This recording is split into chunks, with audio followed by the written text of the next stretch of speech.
So নমস্কার বন্ধুরা, আশা করি আপনারা সবাই ভালো আছেন। তো আজকে ভিডিওটি যে টপিকে হতে চলেছে সেটা খুবই ইন্টারেস্টিং টপিক অ্যান্ড আজকে আপনাদের জাম্প কাট নিয়ে আলোচনা করব। অবশ্যই আপনারা তো নাম শুনেছেন, যদি নাম না শুনে থাকেন তাহলে আজকে আপনারা শুনে নিন এবং এই জাম্প কাটটা কীভাবে ইউজ করতে হয় আপনাদের ভিডিও এডিটিং সফটওয়্যারে বা ভিডিও এডিটিং অ্যাপসে, সেটা আজকে ভিডিওতে জানাবো। তো অবশ্যই আপনারা দেখলে ইন্টারেস্টিং হবেন এবং চলুন ভিডিওটি শুরু করা যাক। অ্যান্ড আপনাদের আমি পাওয়ার ডিরেক্টর অ্যাপসে এই ধরনের কাজটি প্র্যাকটিক্যালি করে দেখাবো যে কীভাবে বিটের সাথে সাথে করলে জাম্প কাটটি কত সুন্দর হতে পারে, সেটা আজকে ভিডিওতে জানাবো। তো অবশ্যই ভিডিওটি আপনার সম্পূর্ণ দেখলে জানতে পারবেন ভিডিওটি কত ইন্টারেস্টিং হতে চলেছে। তো অবশ্যই আপনারা যদি ভিডিওগ্রাফি রিলেটেড ইন্টারেস্টিং হয়ে থাকেন তাহলে চ্যানেলটিকে অবশ্যই সাবস্ক্রাইব করবেন এবং পাশে থাকা যেটা বেল আইকন আসবে সেটা অলে প্রেস করতে কোনো মতেই ফেলা যাবে না। তো চলুন ভিডিওটি শুরু করা যাক, লেটস স্টার্ট।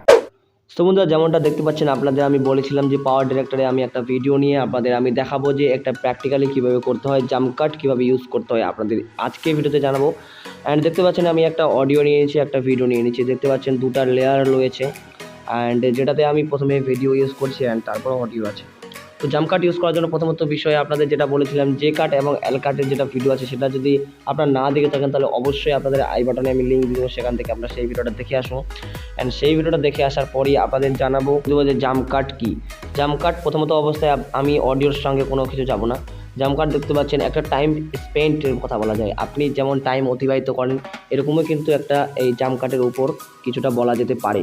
যেমনটা দেখতে পাচ্ছেন আমি যদি জাম্প কাট ইউজ করি প্রথমত অবস্থায় আমি কী করব, এই যে জাম্প কাটটা যাচ্ছে না, জাম্প কাটটা যাওয়ার পর আমি এখানে এবার কাট দিয়ে দেবো। কাট দেওয়ার পর কিছুটা পার্ট আমি এইভাবে আবার সিলেক্ট করে আবার কাট দিয়ে সামনের যেটা আমি মিডিলে যেটা আমি কাটটা করলাম সেটা আমি ডিলিট করে দেবো। কারণ কেন, এখানে টাইম স্পেন্ড যেরকম আমি বললাম যে টাইমটা অতিবাহিত করার জন্য দেখতে পাচ্ছেন একটু জাম্প করে কিন্তু চলে যাচ্ছে ভিডিওটা, এখান থেকে কিন্তু জাম্প করে কিন্তু ভিডিওটা এগিয়ে চলে গেল। এই যে দেখতে পাচ্ছেন কতটা কিন্তু এগিয়ে চলে গেল। যেমনটা দেখতে পাচ্ছেন এখানে সিঁড়িটা কিন্তু এই যে ছিল, সিঁড়িটা কিন্তু এখানে ছিল, বাট এখানে পার হয়ে যাওয়ার পর দেখতে পাচ্ছেন সিঁড়িটা কিন্তু কত দূর চলেছে, মানে আপনি জাম্প করে কিন্তু ভিডিওটাতে পার হয়ে যাচ্ছেন। মানে যতটা ভিডিও ধরে নিন 30 সেকেন্ডের ভিডিও আছে সেটা আপনি 15 সেকেন্ডে করে দিলেন জাম্প কাট দিয়ে। এটা একটা বিষয়। যেমন জাম্প কাট আমি আরেকটা যদি দিয়ে থাকি, এখানে দেখতে পাচ্ছেন আমি আরেকটা এখানে দিব। সো আরেকটা দেখতে পাচ্ছেন এখানে সিঁড়িটা রয়েছে, বাট আমি এখানে সিঁড়িটা এখানে সরিয়ে দেবো একদম। দেখতে পাচ্ছেন এতটা যদি আমি জাম্প কাট করি সেটা আপনার উপর পুরোটাই নির্ভর করে আপনি কতটা জাম্প কাট দিবেন। সো দেখতে পাচ্ছেন, সো এইভাবে আপনারা কিন্তু জাম্প কাটটা ইউজ করতে পারেন। অ্যান্ড আপনাদের যেটা বলি এখন অডিওটার ব্যাপারে বলি। এই যে জাম্প কাটটা রয়েছে আপনি যে এখানে মানে ইচ্ছা মতোভাবে এই জাম্প কাটটা দিলাম সেমনটা কিন্তু না। যেমনটা ধরতে গেলে আপনারা যদি অডিওর দ্বারা সিঙ্ক্রোনাইজ করে যদি আপনারা আপনাদের জাম্প কাটটা ইউজ করেন তাহলে দেখতে কিন্তু খুবই সুন্দর লাগবে। অ্যান্ড আপনাদের অডিওর সঙ্গে যখন আপনাদের ভিডিওটা মিক্স হবে তখন কিন্তু আপনাদের দেখতে আপনাদের ফিলটা কিন্তু আলাদা টাইপের হবে। এমনটা দেখতে পাচ্ছেন এখন কিন্তু আমি জাস্ট খালি ভিডিওটাতে কাট দিয়েছি, এইভাবে জাম্প কাট এইভাবে দিয়েছি, বাট আপনি যখন অডিওর বিটের সঙ্গে তাল মিলিয়ে যখন আপনারা মানে এই কাটটা করবেন তখন কিন্তু আপনাদের খুবই ভালো লাগবে, আপনাদের ভিডিওটা খুবই পারফেক্ট কিন্তু হয়ে যাবে এডিটিং। অবশ্যই আপনারা তো বুঝতে পেরেছেন। অ্যান্ড আপনাদের এই ভিডিওটি দেখার পর আপনাদের মনে হতে পারে যে এই ছোট্ট একটা বিষয়ের জন্য একটা ভিডিও।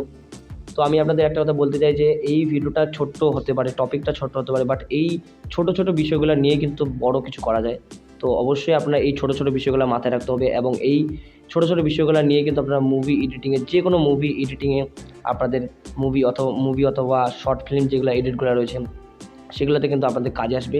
ছোট ছোট বিষয়গুলো নিয়ে কিন্তু বড় কিছু হয়। অবশ্যই আপনারা ছোট ছোট বিষয়গুলোকে ছোট মনে করবেন না, এই জিনিসগুলো সবসময় মাথায় রাখতে হবে। অ্যান্ড এই জিনিসগুলো মাথায় রাখলে কিন্তু আপনাদের এডিটিং স্কিলটা কিন্তু অনেকটাই বেড়ে যাবে। তো আশা করি আপনারা তো ভালো মতোভাবে বুঝতে পেরেছেন। তো বন্ধুরা, যেমনটা আপনার ভিডিওটা দেখলেন আমি ভিডিওটা এডিটিং করলাম অ্যান্ড আপনারা যদি সময় দিয়ে আপনারা যদি ভালো মতোভাবে সঠিক মাইন্ডসেট নিয়ে যদি আপনার ভিডিওটা এডিটিং করেন এবং বিট অনুযায়ী যদি আপনারা যখন ভালো করে কাট করবেন তখন কিন্তু আপনার ভিডিওটা খুবই ইন্টারেস্টিং হয়ে যাবে। আরও বেশি ইন্টারেস্টিং করতে আপনারা বেশি ভালো পরিমাণে সময় দিলে কিন্তু আপনারা আরও ভালো মতো কিন্তু এই জাম্প কাটটি ইউজ করতে পারবেন। তো অবশ্যই আজকে এই জাম্প কাটটি আপনাদের কেমন লাগলো নিচে কমেন্ট বক্সে অবশ্যই কমেন্ট করে জানাবেন। তো চলুন আজকের মতো এটুকুই, দেখা হচ্ছে পরের ভিডিওতে। ভালো থাকবেন, সুস্থ থাকবেন, টেক কেয়ার অ্যান্ড বাই।